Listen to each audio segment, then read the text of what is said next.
I woke up that morning to find my land torn open like a wound, fresh, raw, and deliberate. Bright orange flags stabbed across my meadow, a jagged trench sliced through the middle, and a coil of yellow gas pipe glinted in the sun like a serpent claiming new territory.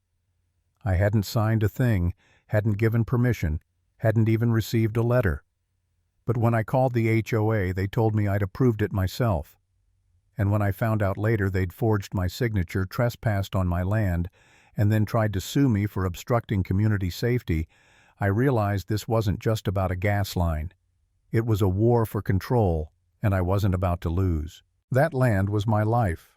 I'd bought 20 acres 15 years ago, far enough from the noise, from rules, from people who think they can tell you what color your mailbox should be.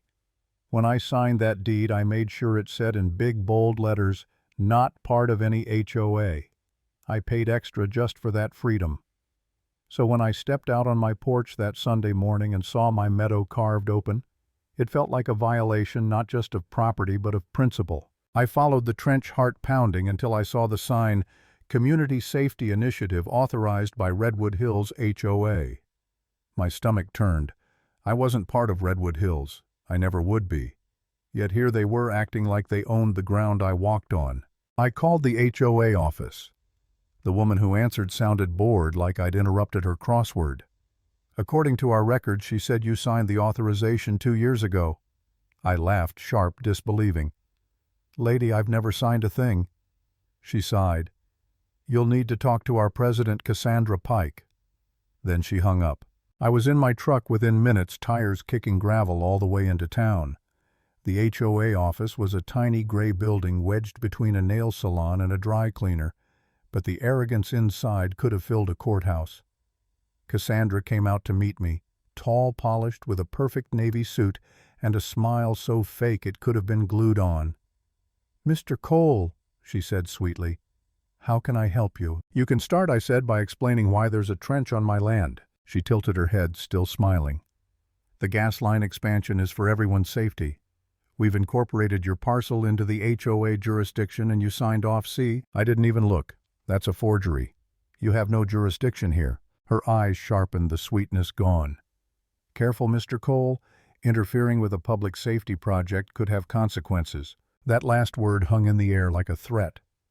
I walked out before my anger got the better of me. That night, under the moonlight, I found an envelope half buried near one of the orange flags.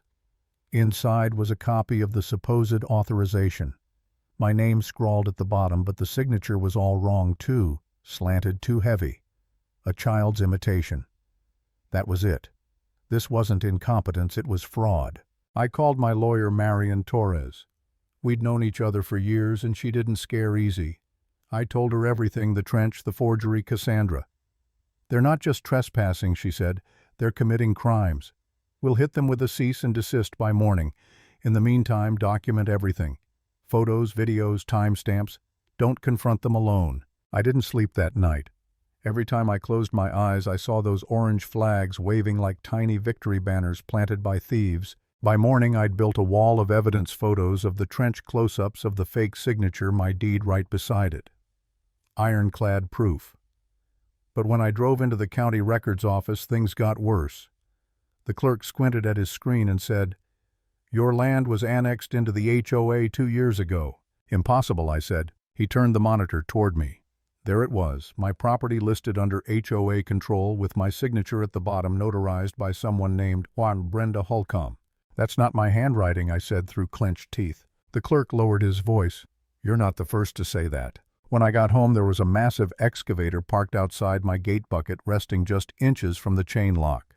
No workers, just the machine, like a threat left behind to remind me who was really in charge. I called Marian. She didn't hesitate. "They're trying to intimidate you. Don't take the bait. I'm filing the injunction tomorrow." That night I sat in darkness, watching headlights crawl slowly past my property line. I'd lived in this house 15 years and never felt unsafe until that week. The next morning, 3 trucks showed up at my gate. Men in vests and hard hats stepped out, one holding a clipboard. "You need to open this gate," he barked. "We're authorized to continue work." "You're trespassing," I said, voice shaking but steady. "That signature is forged. You so much as touch that lock and I'll call the sheriff." They glared, muttered, then finally left.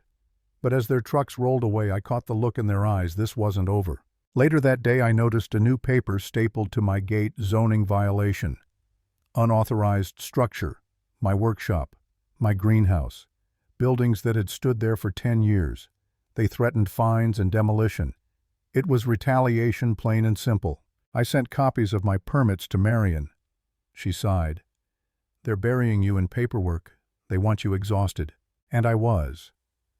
For the first time, I sat in my workshop staring at the scar across my meadow and thought, what if I can't win this? What if I'm the fool fighting a system built to crush people like me? Maybe I should just let it go. But then I remembered what that land meant. Every fence post, every beam, every morning I'd watch the sunrise from that porch. I hadn't built this place to surrender it to bullies in suits. That night, I dug deeper, literally. With a flashlight, I followed the exposed pipe and pried open a small panel on its side. Inside wasn't just gas tubing, it was a control module, stamped with a logo. Meridian Grid. Not a utility company, a data infrastructure firm. I sent the photos to Marion. 10 minutes later, she called. This changes everything. Meridian's using the HOA as cover. They're not running gas, they're running data. The next morning, I contacted a local reporter. Leah Morris, known for exposing small-town corruption. She came out that afternoon, camera around her neck, eyes sharp with curiosity. We walked the trench together. She crouched down, studying the module. This isn't residential grade. This is industrial, she said. If Meridian's behind this, it's not about safety, it's about money. Over the next week, Leah uncovered transfers payments from Meridian to a reserve fund under the HOA's name, dates that matched the forged annexation filings. Meanwhile, Marion filed subpoenas for bank records, engineering permits, and emails between Meridian and the HOA. It was a paper trail from hell, and it all pointed to Cassandra Pike. But the more evidence we gathered, the uglier it got. Trucks kept parking near my fence at night. One morning, a sleek black sedan showed up. 2 men in suits stepped out, one holding a briefcase. Mr. Cole. The taller one said smoothly, "We'd like to offer a resolution. The HOA is prepared to compensate you generously for permanent access to your property." "How generous?" I asked, folding my arms. He opened the briefcase, cash settlement papers ready. "This is your chance to cooperate. Don't make things harder than they need to be." I laughed. "You think I'm going to sell my land so you can bury lies under it?" His tone hardened. "Be careful, Mr. Cole. Some fights aren't worth it." I stepped closer. "You're right. Some fights aren't. But this one is." They left. That night, headlights circled again. The message was clear: they weren't finished. A few days later, the subpoenas came through. Meridian's name was all over the HOA accounts. Leah's article was ready to drop, headline blazing. Forged signatures, secret pipelines, HOA land grab, tied to Meridian Grid. Cassandra must have known it was coming, because that same night floodlights lit up my meadow again. Engines roared. Trucks pulled up to the trench. I stormed outside, phone recording. "You're violating a court order," I shouted. "I'll have every one of you arrested." From the shadows, a voice I knew too well answered. "Mr. Cole." Cassandra Pike stepped forward. Jeans and a crisp white shirt. Hair tied back, the same smugness radiating off her. "You're wasting your time. The project will proceed. The community depends on it." "The only thing depending on this," I said, "is your bank account and Meridian's profit margin." Her smile faltered. "You think you can fight us? We have lawyers, money, power." I raised my phone, steady as a rock. "And I have proof. Your notary forged my signature. Your bank records show the payments. And this video shows you trespassing under injunction." Her face drained of color. "You'll regret this," she hissed, then barked at her workers to pack up and leave. The next morning, I sat beside Marion in court. The room buzzed with tension, reporters lined up in the back. She laid everything out. Photographs, bank transfers, handwriting analysis, Leah's article, the video of Cassandra defying the court order. Then Marion called up Brenda Holcomb to the stand, the notary. Brenda walked up stiffly, eyes darting. Marion's tone was calm but sharp. "Did you witness Mr. Cole sign this annexation document?" "Yes," Brenda said too quickly. Marion slid a folder across the table. "That's odd. Because on that same date, Mr. Cole's bank records show he was out of the county. Care to explain? Brenda hesitated. I must have mixed up the dates. Marion leaned closer. Isn't it true you are both a notary and a member of the HOA board, that you stood to benefit financially from these annexations? Brenda's face flushed. She looked at Cassandra, then back at the judge. I was following instructions, she whispered. Did you personally see Mr. Cole sign that document? No, she said, voice cracking. I didn't. The courtroom erupted. Reporters scribbled furiously. Cassandra sat frozen, jaw-tight, hands trembling. The judge leaned forward. This court does not tolerate forgery or fraud.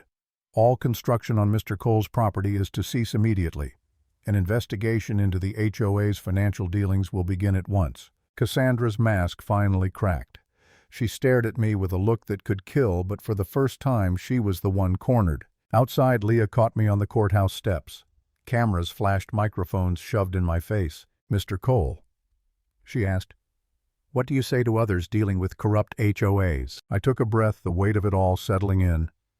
Don't let them scare you into silence. That's how they win. That was the last time I saw Cassandra Pike. She resigned a week later, citing health reasons. Brenda was charged with forgery. Meridian issued a press release full of lies about miscommunication and community improvement, but their name was already poison. The trench across my meadow was finally filled in by order of the court at the HOA's expense. The scars remained, though, on the land, on me. Sometimes I sit on my porch at sunset staring at where that scar used to run and think about how close I came to giving up. How easy it would have been to sell out, walk away, tell myself it wasn't worth the fight. But freedom never is until someone tries to take it. They tried to steal my land, my peace, my name. They forgot one thing. I don't scare easy. Lesson. Power only wins when good people stay silent. Speak up and make them listen.